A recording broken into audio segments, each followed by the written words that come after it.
Srinagar airport पर army officer ने SpiceJet के 4 कर्मचारियों को पीट दिया, जिनमें से एक को रीढ़ की हड्डी में फ्रैक्चर और दूसरे को जबड़े में गहरी चोट आई है।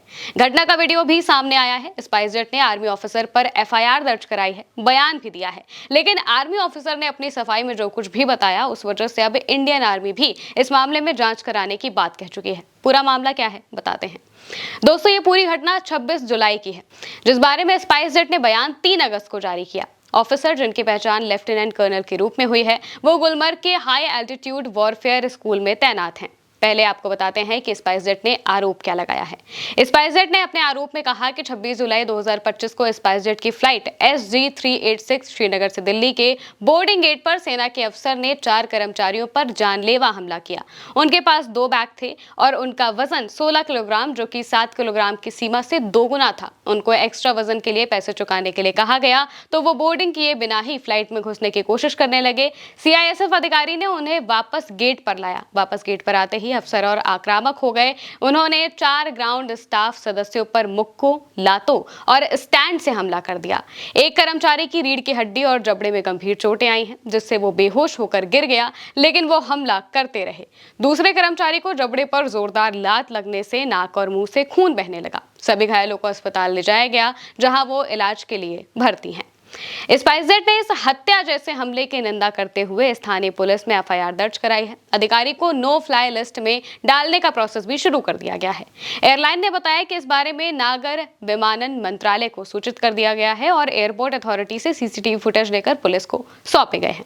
घटना का वीडियो भी सामने आया है, जिसमें वो अफसर जीन्स और टी-शर्ट पहने कर्मचारियों को मुक्का मारते, लात मारते और कतार में लगने वाले स्टैंड से हमला करते हुए दिखाई दिए। वहीं मीडिया रिपोर्ट्स में कहा गया है कि वो अफसर इमरजेंसी छुट्टी पर थे, यानी कि बहुत अर्जेंट लीव लेकर जा रहे थे। उन्होंने भी स्पाइसजेट के खिलाफ एफआईआर दर्ज कराई है। उनका कहना है कि उनके साथ बुरा बर्ताव किया गया और इस वजह से उनकी फ्लाइट छूट गई। इस पूरे मामले में सेना ने कहा है कि मामले की जांच की जा रही है। उन्होंने कहा कि जांच के नतीजे के आधार पर आगे की कार्रवाई की जाएगी। श्रीनगर में डिफेंस PRO ने बताया कि भारतीय सेना अनुशासन और आचरण के उच्चतम मानकों को बनाए रखने के लिए प्रतिबद्ध है और सभी आरोपों को गंभीरता से लेती है। मामले की जांच में अधिकारियों को पूरा सहयोग दिया जा रहा है। हालांकि कुछ अनवेरिफाइड सोर्सेस के जरिए भी कुछ बातें बताई जा रही हैं। कहा जा रहा है कि आर्मी ऑफिसर ने सिर्फ एक बैग लिया हुआ था, जो कि 8 से 9 किलो के आसपास का था।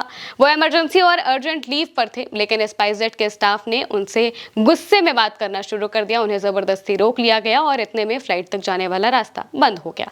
कथित तौर पर यह भी कहा जा रहा है कि एक स्टाफ ने कहा था कि आज आर्मी वाला फंसा है, लेकिन ये सब अनवेरिफाइड सोर्सेस के जरिए किए गए क्लेम से पुख्ता जानकारी नहीं है। इसी के आधार पर कई आर्मी के ऑफिसर ट्विटर पर बॉयकॉट स्पाइसजेट का कैंपेन भी चला रहे हैं। कह रहे हैं कि जानबूझकर आर्मी को बदनाम करने और अपने आप को बचाने की साजिश स्पाइसजेट रच रहा है। कई लोग अपने एक्सपीरियंस भी साझा कर रहे हैं और कह रहे हैं कि स्पाइसजेट का स्टाफ बेवजह ही बदतमीजी से बात करता है। वहीं घायल स्पाइसजेट कर्मचारियों के रिश्तेदारों ने गुस्सा जताया है कि उस अफसर को घटना के तुरंत बाद श्रीनगर से जाने दिया गया। एक रिश्तेदार ने कहा कि हमें सिस्टम पर भरोसा था और हमने तुरंत मीडिया से संपर्क नहीं किया, लेकिन हमें ये देखकर बहुत दुख हुआ कि उसे अगले ही दिन श्रीनगर से जाने दिया गया। जम्मू कश्मीर पुलिस ने अभी तक कोई औपचारिक बयान इस बारे में जारी नहीं किया है। हालांकि अगर DGCA के नियमों की बात करें तो DGCA के नियमों के मुताबिक ये घटना लेवल 2 शारीरिक हिंसा और संभवतः लेवल 3 जीवन को खतरे में डालने वाला व्यवहार के अंतर्गत आती है। लेवल 2 में 6 महीने तक का उड़ान पर प्रतिबंध और जबकि लेवल 3 में 2 साल या फिर उससे ज्यादा अनिश्चित काल तक का प्रतिबंध लगाया जा सकता है। स्पाइसजेट ने इस अधिकारी को नो फ्लाई लिस्ट में डालने की प्रक्रिया शुरू कर दी है। उधर भारतीय सेना ने भी कहा है कि उसने इस मामले को गंभीरता से लिया है और आंतरिक जांच शुरू कर दी गई है। सेना के अधिकारी अगर ड्यूटी पर नहीं है तब भी उनके खिलाफ सैन्य अनुशासनात्मक कार्रवाई यानी कि मिलिट्री डिसिप्लिनरी एक्शन हो सकता है, जिसमें कोर्ट ऑफ इंक्वायरी, चेतावनी या फिर सैलरी में कटौती से लेकर सस्पेंड या फिर बर्खास्त तक किया जा सकता है। वहीं अगर मामला गंभीर हो तो सिविल अदालत में मुकदमे के साथ साथ सैन्य अदालत की जांच भी चल सकती है। भारतीय सेना के अधिकारी भी भारत के आम नागरिक की तरह दंड प्रक्रिया संहिता CRPC के अंतर्गत आते हैं, लेकिन सेना अधिकारियों को लेकर कुछ खास प्रावधान होते हैं। CRPC की धारा 45 कहती है कि सेना अधिकारी को ड्यूटी के दौरान किसी नागरिक अपराध के लिए गिरफ्तार किया जा सकता है, लेकिन इसके लिए सेना की इजाजत की जरूरत है। वहीं अगर सैन्य अफसर ड्यूटी पर नहीं है तो उन्हें स्थानीय पुलिस गिरफ्तार कर सकती है, लेकिन अक्सर सेना ही उन्हें पुलिस के हवाले सौंप दी है।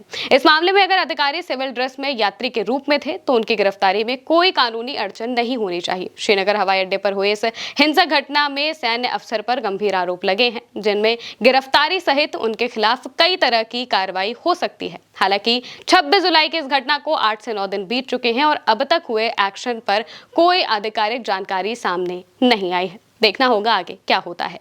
फिलहाल के लिए मेरे साथ इतना ही। आप देखते रहिए उल्टा चश्मा यूसी।